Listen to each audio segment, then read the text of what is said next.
ناس كتير في الفيديو اللي فات اللي لو انت لسه ما شفتوش لحد دلوقتي فصدقني فايتك كتير، لان انا في الفيديو ده اتكلمت عن احسن 18 جهاز من فئة 7000 جنيه لحد 32000 جنيه. كان فيديو طويل وفيديو كان فيه كمية معلومات لازم تتفرج عليها، هيطلع لك في الاي دلوقتي فوق. بس في ناس في الفيديو اللي فات اتضايقت ان انا ما ذكرتش الزد بوك ال 15 الجي 6 وطلبوا مني ان انا اعمل له مراجعة منفصلة. فالفيديو دوت هنعمل مراجعة كاملة وشاملة للجهاز الاتش بي زد بوك ال 15 الجي 6. فمن غير اي مقدمات كتير خلينا في الفيديو بتاعنا. نبدا اول حاجه بامكانيات الجهاز بيجي معانا بمعالج كور اي 7 من الجيل التاسع، وهو الكور اي 7 ال 9850 اتش. ده معالج بيجي بست انويه 12 مسار وتردد تربو 4.6 جيجا هرتز. وبالنسبه لكارت الشاشه اللي بيجي في الجهاز هنا فهو الانفيديا التي 2000 اللي بيجي مساحه اساسيه 4 جيجا برامات جي دي دي ار 5. وهتشوف الاداء بتاعه في اخر الفيديو. انا سبق وجربت اداء التي 1000 والار تي اكس 3000 في مراجعه الديل بريزيشن ال 7540 اللي هتطلع لك في الاي دلوقتي فوق، تقدر تشوف الاداء بتاعهم. وفي الفيديو ده هنجرب الاداء بتاع الانفيديا التي 2000 وتقدر تتفرج على مراجعتين وتقارن بين اداء كل كارت فيهم عشان تحدد انهي فيهم المناسب اكتر لاستخدامك. بالنسبه للهارد والرامات بتوع الجهاز فالجهاز هنا جاي لي بهارد اس اس دي 512 جيجا ام دوت 2 ان في ام اي. وبالنسبه للرامات فالجهاز جاي لي برامات 16 جيجا دي دي ار 4. ونقطه قابليه تطوير الهاردات والرامات هنتكلم عنها قدام في الفيديو. وبالنسبه للشاشه بتاعت الجهاز فالجهاز بيجي بشاشه 15.6 انش بدقه فول اتش دي بانل اي بي اس وبتردد 60 هرتز. والشاشه هنا هتغطي معاك لحد 72% من الاس ار جي بي. نتكلم بعد كده بقى على المداخل والمخارج اللي بتيجي في الجهاز هنا. انت عندك في الجنب الشمال بتلاقي عندك مدخل الايثرنت او اللي هو مدخل اللان. عندك بعد كده 2 يو اس بي 3.1 جن 1. وعندك مدخل الاس دي كارد اللي هو الكبير. وبالنسبه للجنب اليمين فبيجي لك مدخل الشاحن 2 يو اس بي تايب سي اللي هم ثاندر بولت 3 وبعدهم واحده يو اس بي 3.1 جن 1. وبعد كده مدخل السيف كارد اللي بين قوسين ما اسموش مدخل الفيزا.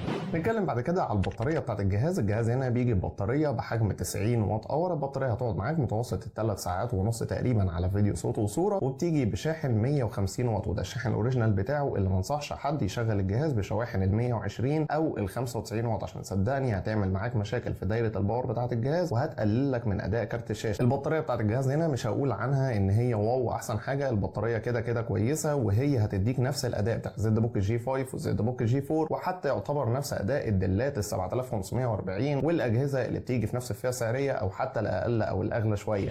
ندخل بقى بعد كده على نقطه قابليه التطوير بتاعه الجهاز هنا. الجهاز هنا الصراحه بيتفوق على الدل 7540 في نقطه ان البطاريه هتجيلك 90 واط اور ومعاها تقدر تركب الهارد الساتا سواء اللي هتركب فيه بعد كده الاتش دي دي او اس اس دي ايا كان اللي هتركبه هنا. بس انت متاح لك على طول انك تركب هارد ساتا على عكس الدل 7540 اللي لازم تجيب النسخه اللي ببطاريه صغيره عشان تعرف تركب هاردات ساتا. وبالنسبه للهاردات الام دوت 2 فانت تقدر تركب هنا لحد 2 هارد ام دوت 2 ان في ام اي بالمساحه اللي انت عايزها لحد 2 تيرا لو تقدر تجيب. والهاردات الساتا نفس الكلام برضو بالمساحه اللي انت عايزها. وبالنسبه للرامات الجهاز هنا تقدر تركب له لحد 64 جيجا رامات، ولكن انا بالنسبه لي ما بنصحش حد ان اقصى حاجه دايما تطلع ليها هي ال 32 جيجا، وما بنصحش حد يزود فوق الرامات ال 32 جيجا. والمتوسط بتاع معظم الناس يكون ال 16 جيجا وما تزودش ال 2 حتى 30 الا لما تلاقي ان انت الاستخدام بتاعك محتاج الزياده دي.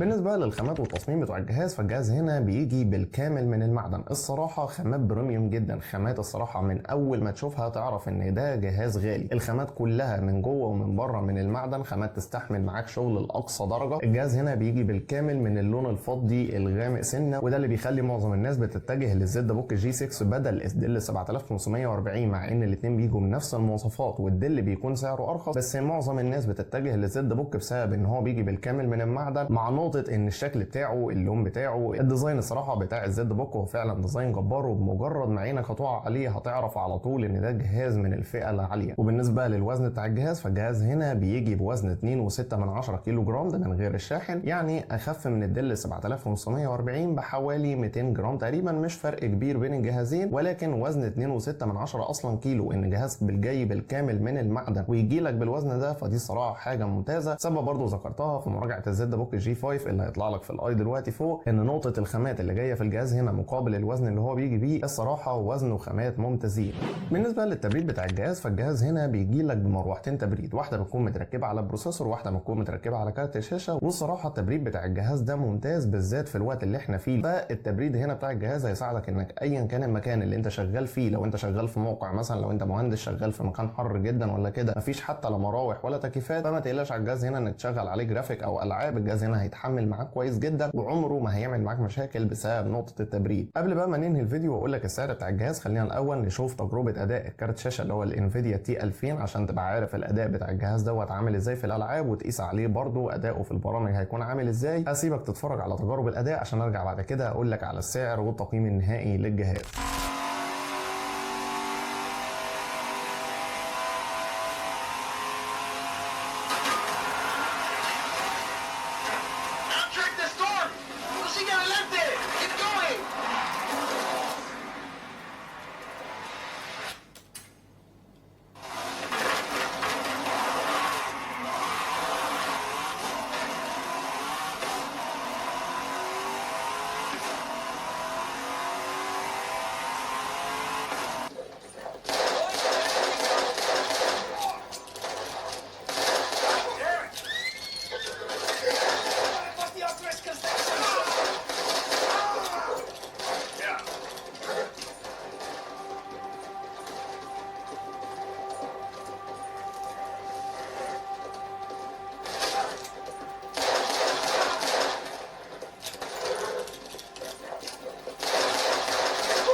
Traffic, the car parks are full.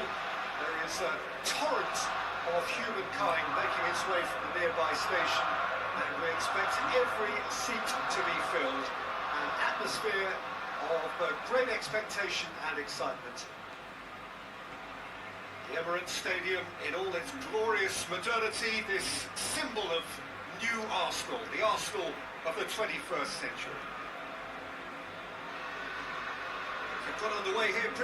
بعد بقى ما شفنا اداء الجهاز، واللي بالمناسبه ممكن بعض الناس تلاحظ ان في شويه تقطيع في اداء الالعاب. التقطيع ده ما كانش موجود وانا بجرب الجهاز، ولكن التقطيع ده هيتواجد بعد كده بسبب ان انا ببقى بصور بالكاميرا على 60 فريم، ولما باجي امنتج بيتمنتج بعد كده على 30 فريم وبينزل على اليوتيوب ب 30 فريم، فده اللي ممكن يسبب شويه ان يكون في تقطيع في الصوره. لسه ما منتجتش الفيديو، ولكن ممكن تلاحظ ان في سن التقطيع في الالعاب. التقطيع ده ما كانش موجود وانا بجرب الجهاز، ولما انت تجرب الالعاب دي على الجهاز هتلاحظ ان الاداء ناعم جدا وسلس جدا، ما فيهوش اي تقطيع ولا اي لاج. ندخل بقى بعد كده على اخر حاجه وهي السعر بتاع الجهاز. والجهاز هنا متوسط سعره في السوق المصري في الوقت الحالي هو 26500 جنيه بهارد 512 جيجا اس اس دي ام دوت 2 مع رامات 16 جيجا. السعر بتاعه اغلى بحوالي ال 2000 جنيه تقريبا عن سعر الدل ال 7540. في ناس ممكن تقول لك لا انا اوفر ال 2000 جنيه دول واجيب الدل بما انه هو نفس المواصفات ونفس الاداء. في ناس ثانيه تقول لك لا انا بالنسبه لي نقطه الهارد ساتا ديت مهمه جدا، او نقطه مثلا الخامات المعدن والشكل اللي بيجي بيه الزد بوك هي بالنسبه لها ممكن تزود ال 2000 جنيه دول. هل انا شايف ان الجهاز يستاهل ال 26500 جنيه؟ الصراحه الجهاز يستاهلهم بالنسبه للخامات فعلا والشكل اللي جاي بيه اللي بيتفوق بيهم شويه على الدل، زائد كمان ان الجهاز جاي بالكارت التي 2000 مش الكارت التي 1000. فالصراحه الجهاز يستاهل السعر بتاعه في السوق في الوقت الحالي، واللي كده كده الجهاز ممكن كلها 3 او 4 شهور وسعره يبدا يقل شويه لو بدا يتوفر اكتر في السوق المصري. ده طبعا لو الاسعار في مصر ما رفعتش اصلا. طب معلومه برضو زياده قبل ما ننهي الفيديو، هل انا شايف ان في فرق كبير بين الانفيديا تي 1000 والتي 2000 والار تي اكس 3000؟ ما بين الانفيديا التي 1000 والتي 2000 الفرق مش ضخم. الفرق فيه طبعا فرق في الفريمات وفرق في الاداء، ولكنه مش فرق الضخم. الفرق ما بينهم كده كده كاسعار بيكون حوالي ال 1000 جنيه تقريبا في السوق المصري، واللي انا شايف ان هو يستاهل الفرق ال 1000 جنيه اللي ما بينهم، لان هو مش فرق ضخم ولا هو في نفس الوقت الفرق اللي مش موجود، هو الفرق متوسط. لكن ما بين بقى التي 2000 والار تي اكس 3000 فلا، هنا احنا بنتكلم عن فرق اداء ضخم يستاهل انك تدفع حوالي 4 او 5000 جنيه زياده عشان تنقل من التي 2000 للار تي اكس 3000. كده بقى احنا نكون خلصنا الفيديو بتاعنا. لو عجبك الفيديو ما تنساش اللايك الجميل، تنزل حالا تشترك في القناه وتفعل زر الجرس عشان يوصلك كل الفيديوهات الجديده، وتعمل شير للفيديو عشان غيرك يستفيد. كان معاكم علي عيد، سلام عليكم.